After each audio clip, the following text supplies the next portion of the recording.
حضرت سیدہ عائشہ صدیقہ رضی اللہ تعالیٰ عنہا ارشاد فرماتی ہیں کہ شعبان کی 15ویں رات تھی، یعنی شب برات کی رات۔ فرماتی ہیں شعبان کی 15ویں رات تھی، میں نے اچانک نظر ڈالی تو حضور میرے بستر میں تھے، پھر میری نظر پڑی تو حضور نہیں تھے۔ میرے دل میں گمان آیا، خیال آیا کہ شاید کسی اور زوجہ کی طرف حضور کا میلان تباہ ہو گیا ہو، وہاں تشریف لے گئے ہوں۔ فرماتی میں اٹھی باہر گئی تو نبی کریم علیہ السلام جنت البقیع میں تھے، قریب ایک جگہ پہ حضور دعائیں مانگ رہے تھے۔ فرماتے میں گیا تو حضور فرمانے لگے ابو بکر کی بیٹی تو نے کیا گمان کیا کہ اللہ کا رسول تیری حق تلفی کرے گا؟ عرض کی حضور آپ مالک ہیں، کہیں اور جانا چاہیں تو میری طرف سے پابندی نہیں۔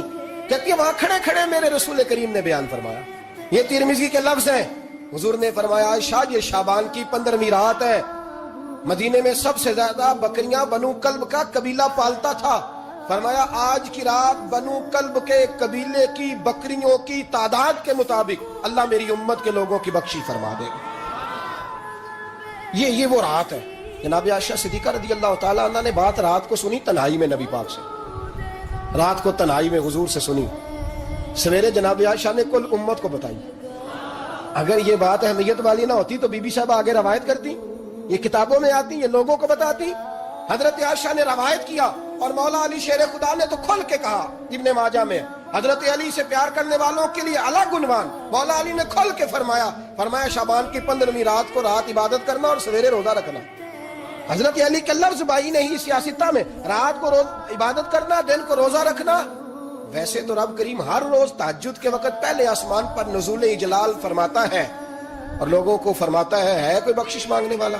کیا انداز ہے مولا علی شیر خدا حدیث روایت کرتے ہیں، رنگ کیا ہے؟ فرمایا باقی راتوں میں نا تھوڑا سا پیکج ہوتا ہے، تھوڑا سا آخری حصے میں رات کے شب برات کو نا رات چڑھتے ہی اللہ پہلے آسمان پر جو اس کی شان کے لائق ہے نزول جلال فرماتا ہے اور پہلا جملہ یہ فرماتا ہے کوئی معافی مانگنے والا؟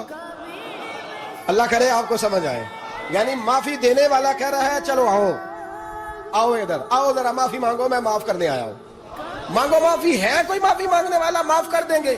اور آپ فرماتے ہیں ہے کوئی رزق مانگنے والا؟ وہ جو بڑی درخواستیں دیتے پھرتے ہیں نا مختلف اداروں میں، وہ ایک درخواست نا شب برات والی رات بھی دے۔ اور میں نہیں کہہ رہا، مولا علی شیر خدا فرما رہے ہیں، اور وہ خود نہیں فرما رہے، وہ نبی پاک کا فرمان نقل کر رہے ہیں، اور وہ رسول اللہ صلی اللہ علیہ وسلم کی بات نہیں بیان کر رہے، وہ کہتے ہیں رب فرماتا ہے کوئی روزی مانگنے والا؟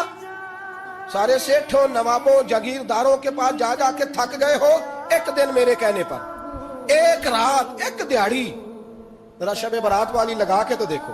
تو میرے رسول پاک علیہ السلام نے ہمیں یہ میسج دیا، پیغام دیا، فرمائے اس رات جو اولاد مانگے گا رب اسے بھی عطا فرمائے گا، اس رات جو اللہ سے بخشش مانگے گا اللہ اسے بھی دے گا، اس رات جو رب کریم سے عزت مانگے گا اللہ اسے بھی عطا کرے گا، جو جنت کا سوالی ہوگا رب اپنے فضل سے عطا فرمائے گا۔ کوشش فرمائے۔